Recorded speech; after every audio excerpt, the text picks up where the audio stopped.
ये कहानी एक ऐसे खास बतख की जिसके पास सूरज की ताकत थी, मगर एक पुरानी भविष्यवाणी के मुताबिक सूर्यवंशी बतख को दुनिया बचाने के लिए अपनी जान देनी होगी। इसी वजह से लोंगवे के पापा हमेशा उसे बाहरी दुनिया में जाने से रोकते थे। यहाँ तक कि उन्होंने लोंगवे और बाकी बतखों को उड़ना तक नहीं सिखाया ताकि कोई भी इस टापू को छोड़कर बाहर न जा सके। अब सीन आता है जहाँ इविल विच ने लोंगवे और जनरल डकमस को पिंजरे में कैद किया हुआ है। लोंगवे पिंजरे से निकलने की कोशिश करता है, मगर डकमस उसे रोक देता है और खुद पिंजरा तोड़ने लगता है। तभी इविल विच वहाँ जाती है। वो डकमस को बाहर निकालकर अपने नौकर कियांग को हुक्म देती है, इसे पकड़ लो और इसका डिश बना दो। फिर वो लोंगवे को लेकर वहाँ से चली जाती है। अब कहानी 3 दिन पहले लौटती है, चीन के एक खास सुनसान टापू पर जहाँ मैंडेरियन बतखें रहती थी। वही राजकुमार लोंगवे अपने टेबलेट पर गेम खेल रहा होता है, मगर एक ही गेम बार बार खेलकर वो बोर हो जाता है। वो अपने पिता सम्राट पेंगली से पूछता है, पापा आप कब तक इन पुरानी कथाओं के पीछे अपना वक्त बर्बाद करते रहेंगे? पेंगली गुस्से में जवाब देते हैं, तुम राजकुमार होकर अपने पूर्वजों की भविष्यवाणी का मजाक नहीं उड़ा सकते। अगर किसी ने तुम्हारी ये बातें सुन ली तो तुम्हारे खिलाफ हो जाएंगे। लोंगवे कहता है, मैं मजाक नहीं उड़ा रहा, बस सच कह रहा हूँ। बाकी सारे पक्षी उड़ते रहते हैं, पर आप एक भी मैंडेरियन बतख को उड़ने नहीं देते। मैं हर वक्त गेम खेलकर अपनी जिंदगी बर्बाद नहीं करना चाहता। इतने में पेंगली का बूढ़ा सेवक किताब गिरा देता है। लोंगवे उसे उठाकर पढ़ने लगता है। हर 100 साल में अंधेरे का दूत आता है जो सूरज की ऊर्जा चुराकर दुनिया को अंधकार में डुबो देता है, मगर उस अंधेरे को रोक सकता है सिर्फ एक संडक यानी सूर्यवंशी बतख। वो दुनिया को बचाएगा लेकिन खुद मारा जाएगा। पेंगली गुस्से में किताब छीन लेते हैं और लोंगवे को डांटते हैं। निराश होकर लोंगवे वहाँ से चला जाता है। सेवक कहता है, सम्राट अगर आप उसे हर वक्त गेम खेलने को कहेंगे तो वो बीमार हो सकता है। ज्यादा गेम खेलना सेहत के लिए अच्छी बात नहीं। पेंगली जवाब देते हैं, अगर लोंगवे गेम्स में व्यस्त रहेगा तो उसे उड़ने की बात सोचने का मौका ही नहीं मिलेगा। वो असली सूर्यवंशी बतख है और मैं नहीं चाहता कि किसी को ये पता चले। मैं इतने सालों से नकली सूर्यवंशी बनकर राज कर रहा हूँ। 3 दिन बाद 100 साल पूरे हो जाएंगे और शायद अंधेरे का दूध भी आसपास आ चुका होगा। अगर लोंगवे को सच्चाई पता चल गई तो मेरी सारी मेहनत मिट्टी में मिल जाएगी और मैं अपने बेटे को अपनी आंखों के सामने मरते हुए नहीं देख सकता, चाहे दुनिया का अंत ही क्यों ना हो जाए। मैं अपने बेटे को कुछ नहीं होने दूंगा। सेवक कहता है, पर अगर सूर्यवंशी बतख ने अंधेरे के दूध को नहीं रोका तो वो सूरज की सारी ऊर्जा सोख लेगा, उसे मटर के दाने जितना छोटा कर देगा और पूरी दुनिया अंधेरे में डूब जाएगी। पेंगली कहते हैं, मुझे दुनिया से कोई मतलब नहीं, मैं बस अपने बेटे को जिंदा और सुरक्षित देखना चाहता हूँ। कुछ भी हो जाए किसी को भी उसके असली रूप के बारे में मत बताना।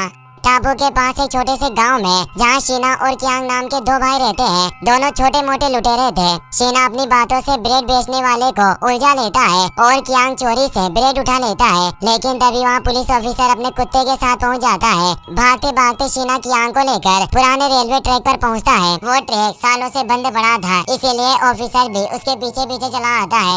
मगर तभी अचानक एक ट्रेन आ जाती है। ऑफिसर, शीना और कियांग तीनों अपनी जान बचाने के लिए दौड़ पड़ते हैं, लेकिन आगे रास्ता खत्म है और वो नीचे गिरने वाले होते हैं। तभी ट्रेन अचानक रुकती है और उसके अंदर से एक कमसी नसीना बाहर निकलती है, मगर असलियत कुछ और होती है। वो कोई मासूम लड़की नहीं बल्कि एक दृढ़ बुढ़ी औरत होती है जो सूर्यवंशी बतख को पकड़ने के मिशन पर आई थी। उसका नाम था मिस नोट। उसकी खूबसूरती देखकर ऑफिसर उस पर फिदा हो जाता है और अपने पुराने कैमरे से उसकी तस्वीर खींच लेता है। मिस नोट सबको एक पुराने घर की पेंटिंग दिखाकर उसके बारे में पूछने लगती है। ब्रेड बेचने वाला कहता है, वो घर सैकड़ों सालों से खाली पड़ा है और लोगों का कहना है कि वह शापित है, बेहतर होगा कि तुम वहाँ न जाओ। मिस नोट उसे एक सोने का सिक्का दे देती है, जिसे देख ब्रेड वाला उसका सामान उठाकर घर की तरफ ले जाता है। मिस नोट के पैसे देकर शीना उसे लूटने का विचार करने लगता है। लोंगवे अपने दोस्त से कहता है, मैं जल्दी उड़ना सीखने वाला हूँ, उसके बाद मैं इस टापू को छोड़कर दुनिया घूमने के लिए निकल जाऊंगा। पर उसका दोस्त मजाक उड़ाने लगता है। वह बोला, तुम पिछले काफी वक्त से यही बात दोहरा रहे हो, पर मुझे नहीं लगता कि सम्राट तुम्हें यहाँ से जाने की अनुमति देंगे, इसीलिए बेहतर होगा कि तुम बड़े बड़े सपने मत देखा करो। लोंगवे उसकी बातों पर ध्यान नहीं देता और एक टावर के ऊपर जाकर उड़ने के बारे में सोचने लगता है, पर हर बार की तरह उसे गिरने का डर लगता है, जिस वजह से वह चाहकर भी उड़ नहीं पाता। वह निराश होकर वहाँ से जाने लगता है। तभी मेलाड बतखों का एक झुंड टापू पर आ जाता है। उन्हें उड़ते देख लोंगवे दंग रह जाता है, क्योंकि उसने आज से पहले किसी बतख को उड़ते हुए नहीं देखा था। जनरल डकमस की बेटी एरिका टावर पर आकर आसपास देखने लगती है। लोंगवे झुंड को देखते ही छिप जाता है और एरिका के सामने जाने की कोशिश करता है, पर इतने ही समय में झुंड उड़कर चला जाता है।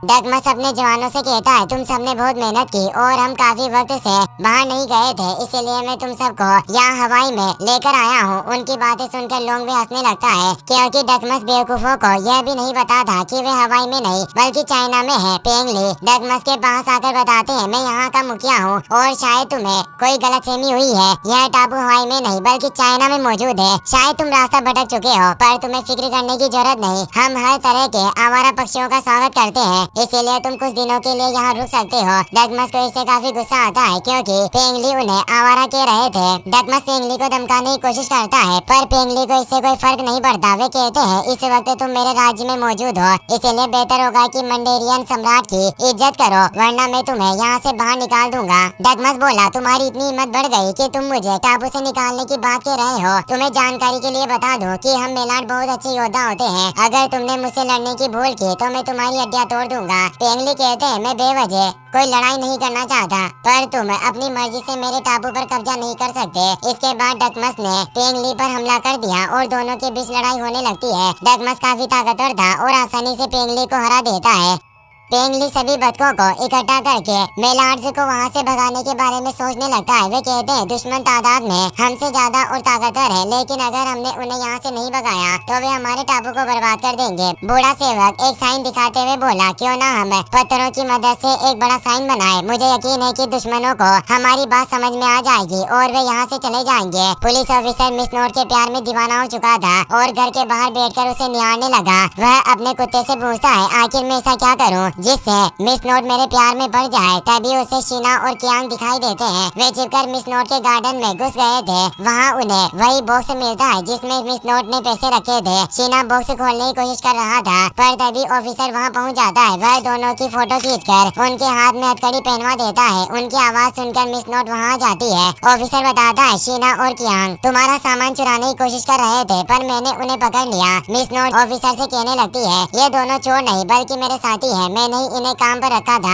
शीना और कियांग इससे बहुत खुश होते हैं। ऑफिसर समझ नहीं पाता कि मिस नोट उन्हें क्यों बचा रही है, इसीलिए वह चुपचाप वहाँ से चला जाता है। पर वह इतनी जल्दी हार मानने वाला नहीं था, इसीलिए दोबारा आकर अपने कुत्ते के साथ नाच गाना करने लगता है। मिस नोट के पास बेवकूफों के लिए समय नहीं था, इसीलिए वह ऑफिसर के मुँह पर दरवाजा बंद कर उसे वहाँ से भगा देती है। फिर वह शीना और कियांग को एक सूर्यवंशी बतख की पेंटिंग दिखाती है। वो बोली, यह खास तरह का बतख इस टापू पर रहता है और मैं चाहती हूँ कि तुम इसे पकड़कर मेरे पास लाओ। अगर तुमने इस काम को पूरा कर दिया तो मैं तुम्हें माला माल बना दूंगी, वरना तुम दोनों जिंदा नहीं बच पाओगे। शीना और कियांग बिना वक्त गवाए सूर्यवंशी बतख को ढूंढने के लिए निकल जाते हैं, पर ऑफिसर काफी समय से उनका पीछा कर रहा था और अपनी बोट को उनकी नाव के पास ले आता है। कियांग भी अपनी नाव की रफ्तार बढ़ाता है, जिससे शीना पानी में जा गिरता है और नाव पानी से बाहर निकलकर झोपड़ी में घुस जाती है। शीना को तैरना नहीं आता था, इसीलिए कियांग उसके हाथ में एक लकड़ी पकड़ा देता है। ऑफिसर वहाँ चुका था, पर कियांग ने घास की मदद से अपनी दाढ़ी मूंछ बना ली, जिससे ऑफिसर को उसकी असलियत पता नहीं चलती। उसे लग रहा था कि कोई बुरा आदमी मछली पकड़ रहा है, इसीलिए वह अपनी बोट लेकर वहाँ से दूर चला गया। कियांग शीना को पानी से बाहर निकाल लेता है और उनके साथ एक मछली भी आ जाती है। शीना बोला, मुझे नहीं लगता कि हमें वो खास तरह का सूर्यवंशी बतख कहीं मिलेगा। क्यों ना हम इस मछली की डिश बनाकर मिस नोट के सामने पेश कर दें। मैं यकीन के साथ कह सकता हूँ कि उसे कुछ पता नहीं चलेगा और हम अमीर बन जाएंगे। कियांग को उसका आइडिया अच्छा लगता है और वह मछली की डिश बनाकर उसे सजाने लगता है। मिस नोट पूछती है कि क्या तुम सच में इतनी जल्दी सूर्यवंशी बतख पकड़ लाए। शीना उसे झूठा दिलासा देने लगता है। तभी कियांग मछली की डिश लेकर वहाँ जाता है। शुरुआत में मिस नोट बहुत गुस्सा होती है, क्योंकि उसे सूर्यवंशी बतख जिंदा चाहिए था, पर फिर उसे एहसास होता है कि यह कोई बतख नहीं बल्कि मछली है। वह गुस्से में कहने लगी, मैंने तुम्हें एक बतख लेकर आने के लिए कहा था और तुम मछली देकर मुझे बेवकूफ बनाना चाहते हो। अगर अगली बार तुमने कोई बेवकूफी की या खाली हाथ लौटे तो मैं तुम्हारी चमड़ी उधेड़ कर तुम्हें मार डालूंगी। शीना को समझ में आ गया कि मिस नोट से पीछा छुड़ाना इतना आसान नहीं है, इसलिए वह टापू के आसपास घूमकर बतख ढूंढने लगता है। इधर लोंगवे भी मेलाट से लड़ने में अपने पापा की मदद करना चाहता था, पर पेंगली नहीं चाहते थे कि वह किसी खतरे में पड़े, इसीलिए उन्होंने उसे मना कर दिया। लोंगवे इतनी आसानी से हार मानने वालों में से नहीं था। वह एक पाइप की मदद से उस पुरानी शिप के अंदर चला जाता है जहाँ मेलाट डेरा डाले हुए थे। जोश डगमस से कहने लगा, एरिका हमें छोड़कर चली गई थी और हमें उसे सजा देनी होगी, वरना दूसरे जवान आप पर सवाल उठाएंगे। उसकी बातों में आकर डगमस ने एरिका को कमरे में बंद करने का आदेश दे दिया। साथ ही वो यह भी बताता है कि एरिका को ज्यादा वक्त अंदर कैद मत रखना और उसे समझाना कि मेरे पास कोई रास्ता नहीं था। जोश एरिका को कमरे में बंद करके बोला, जनरल का कहना है कि तुम्हें उनके लिए कोई मायने नहीं रखती, उन्हें सिर्फ अपनी इज्जत से मतलब है। यह बात एरिका को बहुत बुरी लगी। लॉन्ग वे भी उसी कमरे में था और उसने जोश की सारी बातें सुन ली। वह टॉयलेट के पाइप की मदद से एरिका को भी कमरे से बाहर निकाल देता है ताकि वह आजादी से घूम सके। एरिका उड़ते हुए कहती है, मेरे पापा मुझे पूरी दुनिया घुमाकर यहाँ ले आए थे और अब उन्हें कैद कर दिया सिर्फ इसीलिए कि मैंने उनकी कही हुई एक बात नहीं मानी। लॉन्ग वे से हैरान था। वह बोला, मुझे यकीन नहीं हो रहा कि तुम पूरी दुनिया देख चुकी हो। मेरे पापा तो मुझे इस टापू से बाहर भी नहीं निकालते, वे सिर्फ मुझे पुरानी परंपराओं का पालन करने के लिए कहते हैं। एरिका बोली, भले ही तुम दुनिया नहीं घूम सके पर तुम्हारे पास एक जगह है जिसे तुम अपना घर बुला सकते हो, पर हमारी कोई जगह या ठिकाना नहीं। हम हमेशा एक जगह से दूसरी जगह भटकते रहते हैं। शायद हम दोनों के पापा अजीब हैं। लॉन्ग वे कहने लगा, मुझे उम्मीद है कि तुम्हारे पापा उस पागल बदक की तरह नहीं होंगे जिसने मेरे पापा पर हमला किया था। एरिका को यह सुनकर काफी गुस्सा आता है क्योंकि डकमस ने ही उसके पापा पर हमला किया था। वह नाराज होकर वहाँ से चली जाती है।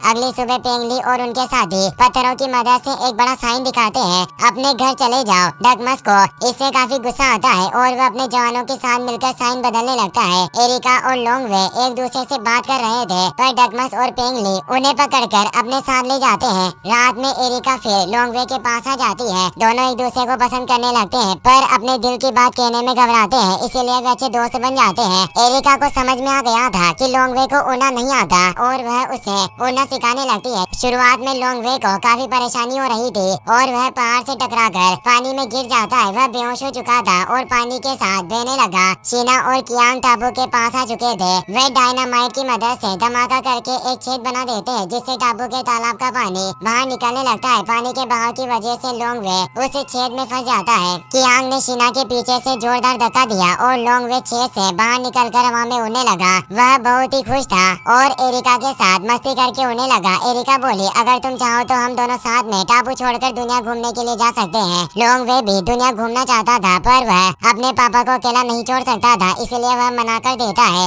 एरिका को इससे काफी गुस्सा आता है और वह नाराज होकर वहाँ से चली जाती है। अगली सुबह डकमस नहाने के लिए तालाब में कूदता है पर तालाब का पूरा पानी खाली हो चुका था और वह जमीन पर गिरने लगता है। उसने समय रहते नीचे देखा और उड़ने लगता है जिससे उसे चोट नहीं लगती। डकमस को लग रहा था कि पेंगली ने उसे टापू से भगाने के लिए यह सब किया है, जबकि पेंगली उसे तालाब का पानी खाली करने का जिम्मेदार समझ रहे थे। गुस्से में डकमस ने मैंडेरियन बतखों के खिलाफ जंग छेड़ दी। एरिका उसे समझाने की कोशिश कर रही थी पर डकमस ने उसकी एक न सुनी, इसीलिए एरिका खुद उसे रोकने का प्लान बनाने लगी। पेंगली भी अपने साथियों को मेलाट बतखों के खिलाफ जंग के लिए भड़काने लगे। लॉन्ग वे कहता है, तालाब का पानी गायब होने में मेलाट की कोई गलती नहीं बल्कि यह सब मेरी बेवकूफी की वजह से हुआ है। बेहतर होगा कि हम कोई जंग न करें बल्कि उनसे दोस्ती कर लें। एरिका ने उसकी बातें सुनी और उसे यह विचार अच्छा लगा। पेंगली बोले, बेटा आखिर तुम किसी बहकी बहकी बातें कर रहे हो। हम दुश्मनों को अपना दोस्त नहीं बना सकते क्योंकि अगर हमने ऐसा किया तो एक दिन वे हमारा टापू छीनकर हमें यहाँ से भगा देंगे। तुम इस जालिम दुनिया की सच्चाई नहीं जानते पर तुमने दुश्मनों की दोस्ती करने की बात कहकर प्रजा को गुमराह किया है, इसलिए त्योहार खत्म होने के बाद मैं तुम्हें सजा दूंगा। डकमस मैंडेरियन बदक बनकर नाचने लगा। किसी को उसका मंसूबा पता नहीं चल रहा था लेकिन एरिका को वहाँ देखकर डकमस अपनी असली आवाज में बात करने लगा। पेंगली को इसके बारे में पता चल गया। उन्होंने डकमस के मुंह पर लात मारकर उसे तालाब में गिरा दिया।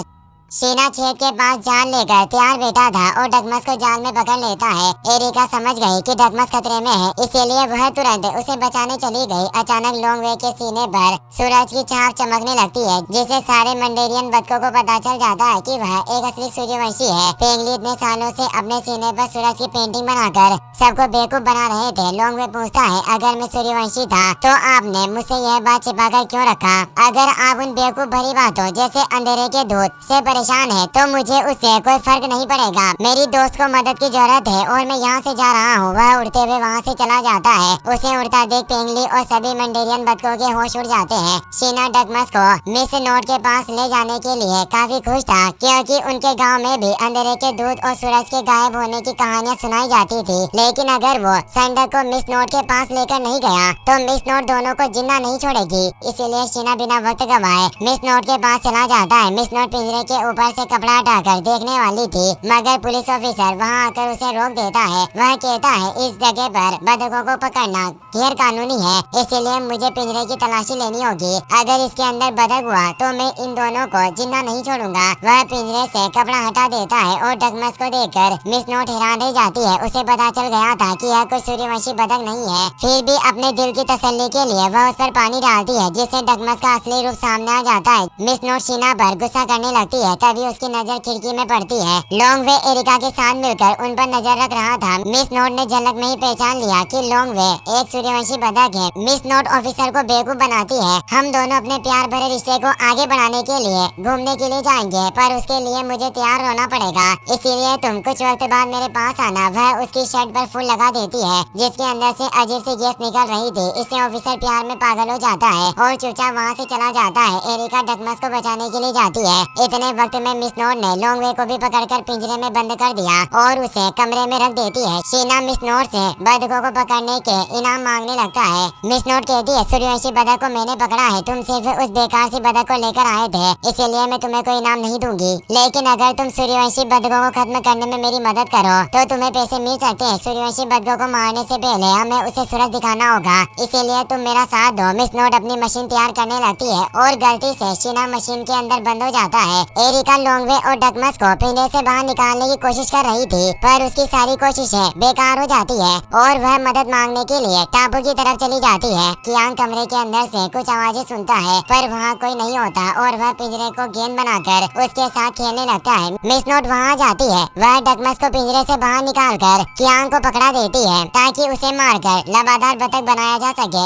इधर पेंगली लॉन्ग वे के जाने से बहुत निराश थे, पर बूढ़ा सेवक उन्हें समझाता है हम हाथ पर हाथ धरे नहीं रह सकते, हमें जल्दी से सूर्यवंशी बतख को बचाना होगा, वरना पूरी दुनिया खतरे में पड़ जाएगी। पेंगली भी लॉन्ग वे को बचाने के लिए मान गए और मैंडेरियन बतखों को उड़ना सिखाने लगे, क्योंकि जल्दी गांव पहुंचने के लिए उन्हें उड़कर जाना होगा। डगमस की अगुवाई का फायदा उठाकर जोश ने खुद को मेलाट बतखों का जनरल बना लिया। वह जवानों से झूठ बोलने लगा। डगमस मारा गया और आज से मैं जनरल बनकर सारी चीजों को संभालूंगा। तभी एरिका वहाँ जाती है और जवानों को डगमस के जिंदा होने के बारे में बताने लगती है। जोश जनरल बनने का मौका नहीं गंवाना चाहता था और एरिका को कैद करवा देता है। मिस नोट अपनी मशीन की मदद से लॉन्ग वे को लेकर घर के ऊपर आ जाती है। सूरज की पहली किरण निकलते ही उसकी ऊर्जा मशीन के अंदर समाहित होने लगती है। कियांग डगमस की डिश बनाने के लिए उसे मारने वाला था, पर डगमस ने खुद को आजाद कर लिया और कियांग को रस्सी से बांध दिया। इतने वक्त में एरिका मेलाट बतखों को लेकर वहाँ गई। डगमस लॉन्ग वे को नहीं बचाना चाहता था, पर एरिका की बार बार गुहार पर वह मदद करने के लिए मान गया। पेंगली भी मंडेरियन बतखों के साथ उड़ते हुए वहाँ पहुँच गए। मिस नोट ने उन्हें देख लिया। वह लॉन्ग वे को मशीन के साथ घर के अंदर भेज देती है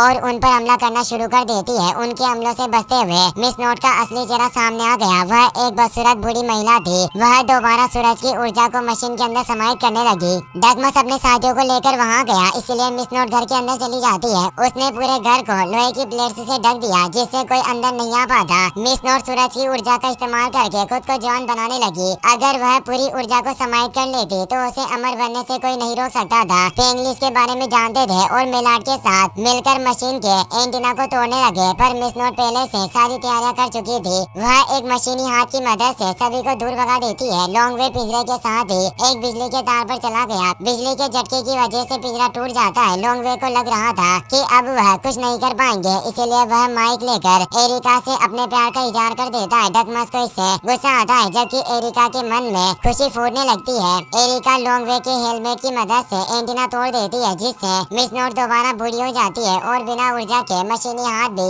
काम करना बंद कर देते हैं। पेंगली अपने साथी बतखों की मदद से सूरज की ऊर्जा को एंटीना के ऊपर जाने से रोकने लगते हैं। मिस नोट को इससे बहुत गुस्सा आता है और उसने हर तरफ जहरीली गैस छोड़ दी। डगमस और उसके साथियों के पास मास्क थे, जिसकी वजह से उन्हें गैस से कोई फर्क नहीं पड़ा, जबकि पेंगली और उसके साथी बेहोश हो गए थे। डगमस ने अपने साथियों की मदद से एंटीना को पूरी तरह से नष्ट करके नीचे गिरा दिया, मगर मिस नोट सारी तैयारी के साथ आई थी और अपना दूसरा एंटीना निकाल लेती है, जिससे दोबारा सूरज की ऊर्जा मशीन के अंदर समाहित होने लगी। धीरे धीरे सूरज छोटा होता जा रहा था, जिससे गांव वाले डर गए और डर कर दूर भागने लगे। पुलिस ऑफिसर का कुत्ता भी खतरे का एहसास कर चुका था और वह ऑफिसर को सावधान करने की कोशिश करता है, पर मिस नोट के दिए हुए फूल की खुशबू की वजह से ऑफिसर प्यार के नशे में डूबा हुआ था और उसे कुछ समझ नहीं आता। लॉन्ग वे घर से निकल कर जा रहा था, मगर मिस नोट उसके पैर पकड़ लेती है और उसे अपने पास खींचने लगती है। लॉन्ग वे उड़कर दूर जाने की कोशिश करता है पर इससे कोई फर्क नहीं पड़ता। अचानक सूरज की सारी ऊर्जा एंटीना को छोड़कर उसके अंदर समाहित होने लगती है और वह धीरे धीरे सूरज की तरफ बढ़ने लगता है। वो एरिका से कहता है, तुम जल्दी से सब लोगों को लेकर यहाँ से दूर चली जाओ, अब मैं सब ठीक कर दूंगा।